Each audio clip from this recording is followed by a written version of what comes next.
ये हैं बाबा श्री अनुधाचार्य और इनकी पत्नी ने एक ऐसा सच सामने लाया जिससे कि पूरा सोशल मीडिया हिल गया। उन्होंने कहा कि जब हमारा विवाह हुआ तब जीवन बहुत साधारण था पर सपनों से भरा था। ना बड़े महल थे हमारे पास, ना ही धन दौलत था, ना ही अंबार था। बस एक दूसरे का निश्चल साथ था और मन में ईश्वर के प्रति अटूट विश्वास था, श्रद्धा था। उन्हें तो शुरू से ही बस एक ही धुन सवार था, प्रभु की भक्ति, प्रभु की भक्ति। उनके नाम का प्रचार और समाज में धर्म की स्थापना। मैं जानती थी यह मार्ग इतना आसान नहीं होगा, यह फूलों की नहीं कांटों का राह होगा। समाज की अपनी अपेक्षाएं होती हैं, गृहस्थी की अपनी जिम्मेदारियां होती हैं और अध्यात्म का मार्ग अक्सर त्याग मांगता है। पर मैंने कभी उनसे यह नहीं कहा कि यह सब छोड़ दीजिए। मेरा मन बस इतना जानता था कि अगर वह इस मार्ग पर चलकर सुख पाते हैं, अगर उन्हें इसमें आध्यात्मिक शांति मिलती है, तो हमें सबसे बड़ा सुख उनके सुख में ही है। मेरा धर्म उनके धर्म में है। मेरा शुरुआती दिन बहुत ही कठिन था। उन दिनों को याद करती हूँ तो लगता है मेरे वह किसी और के जीवन की कहानी है। घर में अक्सर अनाज भी पूरा नहीं होता था। कई बार ऐसा भी हुआ था कि बच्चे भूखे ही सो गए। मन बहुत विचलित होता था, आँखों में आंसू आ जाते थे, पर उनके चेहरे पर मैंने कभी चिंता की एक लकीर नहीं देखी। वह हमेशा मुझे रुझाते थे, बुझाते थे और माथे पर हाथ फेरते हुए कहते थे, देवी, जो प्रभु का काम करना है तो चिंता छोड़ दो, प्रभु पर विश्वास रखो। हमारा विश्वास डगमगाना नहीं चाहिए। उनकी इस बातों पर मुझे हमेशा विश्वास रहा। यह विश्वास ही हमारी सबसे बड़ी पूंजी है और पूंजी है। चुपचाप घर का हर काम करती रही। थोड़ा बहुत सिलाई कटाई करने के बाद छोटे मोटे घरेलू काम करके जो कुछ भी मिल जाता था उससे अपना घर को चलाने का कोशिश करती थी। कभी बच्चों के लिए मनपसंद खिलौना नहीं ले पाई, कभी अपने लिए नई साड़ियाँ तक नहीं खरीदी, कभी कोई त्यौहार या फिर धूमधाम से नहीं मना पाया हमने। पर उसके चेहरे की वह अद्भुत शांति, उनकी आँखों की वह पवित्र चमक देखकर मुझे लगता था कि यही मेरी सबसे बड़ी संपत्ति है, यही मेरा सबसे बड़ा त्यौहार है। जो कि हर त्यौहार की बात आता है। वो एक कथा के लिए बहुत दूर गांव चले जाते थे।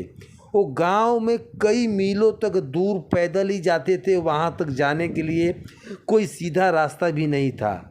उस समय हमारे पास किराए के लिए पूरे पैसे भी नहीं होते थे। मेरा मन बहुत विचलित हुआ करता था, कैसे चलाऊंगी अपना संसार। पैदल जाना भी संभव नहीं था। पर उनके चेहरे पर वही अटल विश्वास की दृढ़ता देखकर हमारा मन खुश हो जाता था। उन्होंने कहा, रास्ता प्रभु दिखाएंगे, हम तो बस उस पर चलेंगे, हम उनके सेवक हैं। मैंने चुपचाप अपनी छोटी सी पुरानी सी संदूक खोली जिसमें मैंने अपनी माँ के दिए हुए कुछ पुराने गहने जेवर रखे हुए थे, एक छोटी सी नथ और कुछ चूड़ियाँ। मन थोड़ा सा भारी था, आखिर यह माँ का निशानी था, लेकिन सोचा यह प्रभु के काम में लग जाए। इससे पवित्र और क्या हो सकता है। मैं उन गहनों को बेच करके जो पैसे मिले उन्हें बिना कुछ सोचे दे दिया और चुपचाप उनके जेब में डाल दिया। जब वह कई दिनों बाद लौटकर आए और मुझे बताया कि कैसे उन्होंने रास्ते में किसी अनजान से मदद मांगी, कैसे उन्होंने समय पर गाड़ी मिल गई, तो मेरे होठों पर एक संतोष भरी मुस्कान आ गई और मेरा छोटा सा मौन बलिदान सफल हो गया। मुझे लगा प्रभु ने मेरी छोटी सी भेंट स्वीकार कर ली। बच्चे परवरिश की जिम्मेदारी का ज़्यादातर मुझ पर ही भार था। जब वह कथाओं के लिए महीनों बाहर होते थे तो मैं ही उनकी माँ और पिता दोनों होती थी। स्कूल की फीस भरती थी, बीमारियां होने पर रातों रात जागती थी, परामर्श और जो भी होता था मैं करती थी, अकेले संभालती थी। कभी कभी बच्चे जब उनके लिए पूछते थे तो मैं उन्हें संभालती भी थी, और पिताजी भगवान का काम करने गए हैं ऐसा मैं कहती थी। वो जल्दी लौटेंगे। कई बार जो है समाज के लोग, यहाँ तक कि उन्हें कुछ रिश्तेदार भी ताने मारने लगे, पति तो साधु बन गया, अब क्या होगा इस घर का, कैसे चलेगा। सब कुछ समाज ने निंदा करना शुरू कर दिया, पर मैं मुस्कुरा रही थी। उनके जो है इन बातों को इग्नोर कर देती थी, क्योंकि मुझे पूरा विश्वास था कि प्रभु हमारे साथ हैं। मुझे पता था कि मेरा पति कोई साधारण साधु नहीं है, वह तो लाखों में एक है, लाखों के जीवन में धर्म का प्रकाश लाने वाले हैं, और उन प्रकाश को फैलाने के लिए किसी को तो एक दीपक जलाना ही पड़ेगा। लेकिन इससे क्या होगा, उसे हवा झोंकों से बचाना भी होगा, और वह काम मैं कर सकती हूँ। मैंने कभी शिकायत तक नहीं की। जब मैं देखती थी कि उनके कथा स्थलों पर हजारों की भीड़ में भीड़ उमड़ती थी, तब लोगों के उनके चरणों में झुकते हुए देखकर दर्शन के लिए लालित रहते थे, तो मेरा हृदय गर्व से भर जाता था। मुझे लगता था मेरे छोटे से त्याग ने, मेरे मौन संघर्ष से अलग कुछ ऐसे लोगों का भला हो रहा है। इतने लोगों को प्रभु मार्ग दिखा रहे हैं, तो इससे बड़ा सौभाग्य क्या हो सकता है। उनकी लंबी यात्रा, उनकी मीलों दूर जो है गैर मौजूदगी में, घर की छोटी बड़ी आर्थिक और सामाजिक कठिनाइयां पर सब मेरे लिए कभी बाधा नहीं बनी। मैंने बस एक मजबूत स्तंभ बनकर उनके पीछे खड़े रहने की कोशिश की। उनका मार्ग कांटों के भरा था, मेरा काम उन कांटों को चुपचाप चुनना था, ताकि वो अपने लक्ष्य तक बिना किसी के जो है बाधा के पहुंच सकें और अपने उद्देश्य को पूरा कर सकें। मैं अपने आंचल को उसका मार्ग बनाकर बिछा देती थी। मुझे याद है एक बार वे मुझे बहुत बीमार पड़ गए थे। कथा में बीच में ही उनकी तबीयत खराब हो गई, बुखार हो गया। मैं उनके साथ नहीं थी, पर खबर मिली तो मेरा मन कांप उठा। उस समय पैरों को जो है पैसे की कमी थी, किल्लत थी, तो मैंने तुरंत अपने पड़ोसी से थोड़े पैसे उधार मांगे और भागकर उनके पास पहुंची। वहां जाकर देखा तो वे दर्द से करा रहे थे, पर उनके मुख पर कोई शिकवा नहीं था। उन्होंने मुझसे कहा, देवी यह तो शरीर है, आता जाता रहेगा, प्रभु का कार्य नहीं रुकना चाहिए। मैंने उनकी सेवा की, दवाई की, रात भर उनके सिरहाने बैठी। जब वे ठीक हो गए और फिर से कथा कहने के लायक हो गए, मुझे जीवन में नया दान मिल गया। उनको जीवन का दान पहली बार प्रभु ने दिया। उनकी सेवा में मुझे अपना जीवन सफल सार्थक हुआ। कई बार जब वे कथाओं में से लौटते थे तो थके हारे होते थे और उसके बाद हिम्मत हार जाते थे, तो चुपचाप मैं उनकी पैर को दबाती थी, उनके लिए गर्म पानी करके लाती थी।